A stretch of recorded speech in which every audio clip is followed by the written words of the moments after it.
Hi friends, welcome to நித்தம் சமையல். இன்றைக்கு காளான் கிரேவி எப்படி பண்ணுறதுன்னு பார்க்கலாம். நம்ம அந்த கிரேவியை எல்லாத்துக்கூட வச்சு சாப்பிட்லாங்க. இட்லி, தோசை, சாதம், சப்பாத்தி இது எல்லாத்துக்கும் சூப்பராக இருக்கும். இந்த கிரேவி பண்ணுறதுக்கு ஃபஸ்ட்டு நம்ம ஒரு பேஸ்ட் ரெடி பண்ணிக்கலாம். இந்த பேஸ்ட்டு தாங்க அந்த கிரேவிக்கு ஒரு நல்ல டேஸ்ட்டு கொடுக்கும். அதுக்கு ஒரு 8 போல் சின்ன வெங்காயம், ஒரு கைப்பிடி அளவு பூண்டு, ஒரு துண்டு இஞ்சியை நான் இந்த மாதிரி சின்ன சின்னதாக கட் பண்ணி வச்சுருக்கேன். அப்புறம் வாசனைக்காக பட்டை, கிராம்பு, 1 டீஸ்பூன் சோம்பு, 3 போல் முந்திரி பருப்பு இது எல்லாத்தையும் மிக்ஸி ஜாருக்கு மாற்றிக்கலாங்க.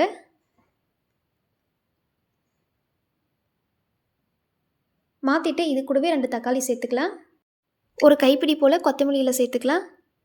நம்ம கொத்தமல்லியில் சேர்க்குறதுனால இந்த கிரேவிக்கு ஒரு நல்ல கலரும் நல்ல டேஸ்ட்டும் கொடுக்குங்க. அதனால் கண்டிப்பாக சேர்த்துக்கோங்க. அப்புறம் கொஞ்சம் போல் தண்ணி சேர்த்துட்டு இது நல்லா ஃபைனாக அரைச்சிட்டு வந்துடலாங்க. நல்லா நைஸாக அரைச்சிட்டு எடுத்துக்கலாம். இந்தளவுக்கு நல்லா நைஸாக அரைச்சிட்டு எடுத்துக்கோங்க. இப்போ இது அப்படியே ஒரு ஓரமாக இருக்கட்டுங்க. நம்ம காளான் கிரேவி பண்ணுறதுக்கு ரெடி பண்ணிக்கலாம். அதுக்கு ஒரு கடாயில் எண்ணெய் சேர்த்துக்கலாம். எண்ணெய் சூடானதும் நம்ம இதில் கட் பண்ணி வச்சுருக்க காளானை சேர்த்துக்கலாங்க. இது கூடவே கொஞ்சமாக மஞ்சள் தூள் சேர்த்துட்டு இது நல்லா வதக்கிக்கலாம். ஒரு 5 நிமிஷம் போல் இது நல்லா வதக்கிட்டு எடுத்துக்கலாங்க. நம்ம இதில் தண்ணி எதுவுமே சேர்க்கலை. காளான்லேருந்தே தண்ணி பிரிஞ்சு நல்லா வந்திருக்கு பாருங்கள். இப்போ 2 நிமிஷம் மட்டும் இதை வேக வச்சுட்டு எடுத்துக்கலாம்.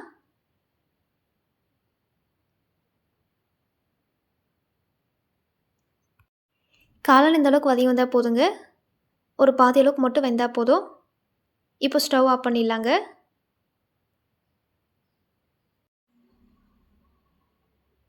இப்போ ஒரு கடாயில் எண்ணெய் சேர்த்துக்கலாம். எண்ணெய் லைட்டாக சூடானதும் இதில் 2 கிராம்பு, ஒரு துண்டு பட்டை, ஒரு அன்னாசிப்பூ, இது கூடவே கொஞ்சமாக கல்பாசி சேர்த்துக்கோங்க. இந்த கிரேவிக்கு நல்ல வாசனை கொடுக்கும். அப்புறம் ஒரு டீஸ்பூன் போல் சீரகம் இது எல்லாத்தையும் சேர்த்துட்டு இதை லைட்டாக மிக்ஸ் பண்ணி விட்டுடலாங்க. சீரகம் பொரிஞ்சதும் இதில் 2 மீடியம் சைஸ் வெங்காயத்தை கட் பண்ணி வச்சுருக்கேன். அதுவும் இதில் சேர்த்துக்கலாம். சேர்த்துட்டு வெங்காயம் நல்லா பொன்னிறமாக வர வரைக்கும் வதக்கிட்டு எடுத்துக்கலாங்க.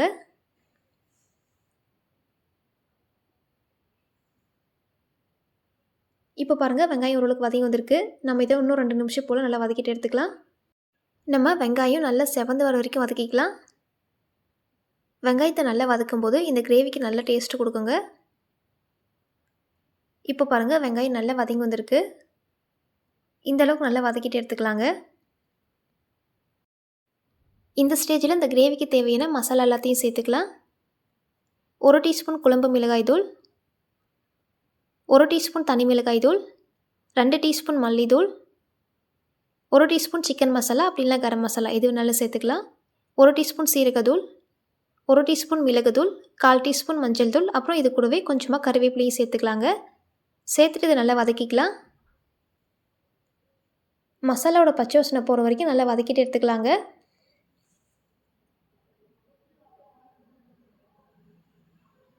ஸ்டவ்வை மீடியம் ஹீட்டில் வச்சுட்டு இது ஒரு 3 நிமிஷம் போல் நல்லா வதக்கிட்டு எடுத்துக்கோங்க. இப்போ பாருங்கள், மசாலாவோட பச்சை வாசனை போனதும் நம்ம அரைச்சி வச்சுருக்க பேஸ்ட்டை சேர்த்துக்கலாங்க. சேர்த்துட்டு இதையும் நல்லா வதக்கி விட்டுக்கலாம்.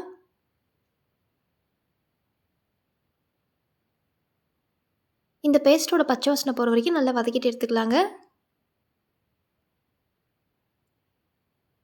இதை ஒரு டைம் மிக்ஸ் பண்ணி விட்டுட்டு இதில் கொஞ்சமாக தண்ணி சேர்த்துக்கலாம். மிக்ஸி ஜாரில் கொஞ்சமாக தண்ணி சேர்த்துட்டு இதில் சேர்த்துக்கோங்க. இதை ஒரு வாட்டி கலந்து விட்டுடலாம். கலந்துட்டு நல்லா பச்சை வாசனை போகிற வரைக்கும் வேக வச்சு எடுத்துக்கலாங்க. நம்ம இதில் எதுவுமே வதக்காமல் அப்படியே தாங்க அரைச்சோம். அதனால் இதோட பச்சை வாசனை போகிற வரைக்கும் நல்லா வதக்கிட்டு எடுத்துக்கலாம். ஸ்டவ்வை மீடியம் ஹீட்டில் வச்சுட்டு ஒரு 10 நிமிஷம் போல் இதை நல்லா குக் பண்ணி எடுத்துக்கலாங்க. இப்போ ஒரு 5 நிமிஷம் போல் ஆயிருக்கு. இப்போ பாருங்கள், முன்ன இருந்ததை விட இந்த கிரேவி நல்லா திக்காய் வந்திருக்கு. இது நல்லா வெந்து இன்னும் நல்லா திக்காய் வருங்க. அது வரைக்கும் நல்லா வதக்கிட்டு எடுத்துக்கலாம். இது அப்பப்போ மிக்ஸ் பண்ணிகிட்டே இருங்க, இல்லை அது அடி பிடிக்கிற மாதிரி இருக்கும். இப்போ பாருங்கள், இன்னொரு 3 நிமிஷம் போல் நான் அதை வேக வச்சேன். இது நல்லாவே திக்காயிட்டு வந்திருக்கு. இதை ஒரு டைம் கிளறி விட்டுட்டு இன்னும் 2 நிமிஷம் போல் இதை நல்லா வேக வச்சு எடுத்துக்கலாங்க. இந்த மசாலா இன்னும் சுருண்டு வரணும், அது வரைக்கும் வதக்கிட்டு எடுத்துக்கலாம்.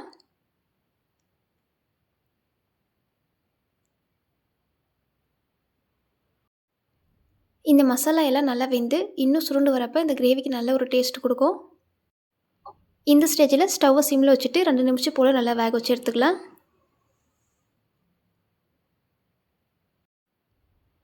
இந்த மசாலா நல்லா வெந்து மேலே எண்ணெய் மிதந்து வந்திருக்கு பாருங்கள். இந்தளவுக்கு இதை நல்லா வேக வச்சுக்கலாங்க. இப்போ நம்ம அதை வதக்கி விட்டுக்கலாம்.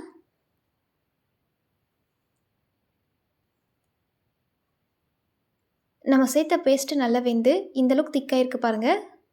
இந்தளவுக்கு இதை நல்லா வேக வச்சுட்டு எடுத்துக்கலாம். அதோட கலர் மாதிரியும் வந்திருக்கு. இது நல்லா திக்காயிட்டு வந்திருக்கு பாருங்கள். இந்த ஸ்டேஜில் நம்ம ஏற்கனவே வதக்கி வச்ச காளான் சேர்த்துக்கலாங்க.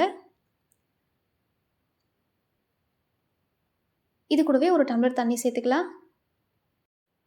தண்ணி சேர்த்துட்ட அப்புறம் இது எல்லாத்தையும் ஒரு டைம் கலந்து விட்டுக்கலாம்.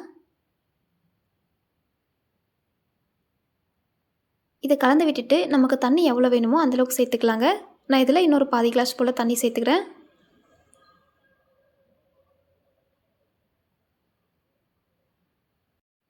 இந்த ஸ்டேஜில் நம்ம இந்த கிரேவிக்கு தேவையான அளவு உப்பு சேர்த்துக்கலாம்.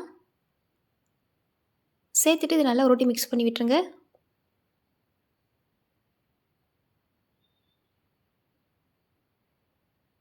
இப்போ இது லைட்டாக ஒரு கொதி வர ஆரம்பிக்கிட்டுங்க. அப்புறமா நம்ம இதில் தேங்காய் பேஸ்ட்டு சேர்த்துக்கலாம்.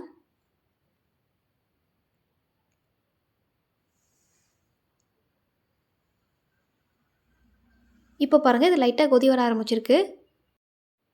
இந்த ஸ்டேஜில் நம்ம தேங்காய் பேஸ்ட்டு சேர்த்துக்கலாம்.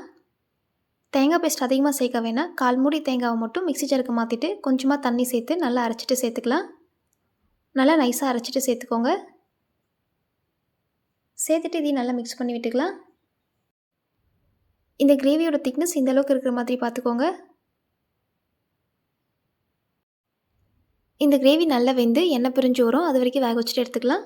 ஸ்டவ்வை மீடியம் ஹீட்டில் வச்சுட்டு ஒரு 10 நிமிஷம் போல் வேக வச்சிங்கன்னா இது எண்ணெய் பிரிஞ்சு வந்துடுங்க. இப்போ பாருங்கள், இது நல்லா எண்ணெய் பிரிஞ்சு வந்திருக்கு. இந்த ஸ்டேஜில் ஸ்டவ் ஆஃப் பண்ணிவிட்டு இதுக்கு மேலே கொத்தமல்லி இலை சேர்த்துக்கலாம். மல்லி இலை சேர்த்துட்டு அப்புறம் இதை நல்லா மிக்ஸ் பண்ணி விட்டுக்கலாம். இந்த கிரேவி பாருங்கள், இந்தளவுக்கு திக்னஸாக இருக்குது. உங்களுக்கு இன்னும் திக்காக வேணும்னா நீங்கள் தண்ணியை கொஞ்சமாக கம்மி பண்ணிக்கோங்க. இதிலிருந்து நல்ல வாசனை வருதுங்க. இதோட டேஸ்ட்டும் ரொம்பவே சூப்பராக இருக்கும். கண்டிப்பாக நீங்களும் ட்ரை பண்ணி பாருங்கள். ட்ரை பண்ணிவிட்டு எப்படி இருக்குன்னு சொல்லுங்கள். இந்த வீடியோ உங்களுக்கு பிடிச்சிருந்தா லைக் அண்ட் சப்ஸ்கிரைப் பண்ணிக்கோங்க. நெக்ஸ்ட் வீடியோவில் பார்க்கலாம்.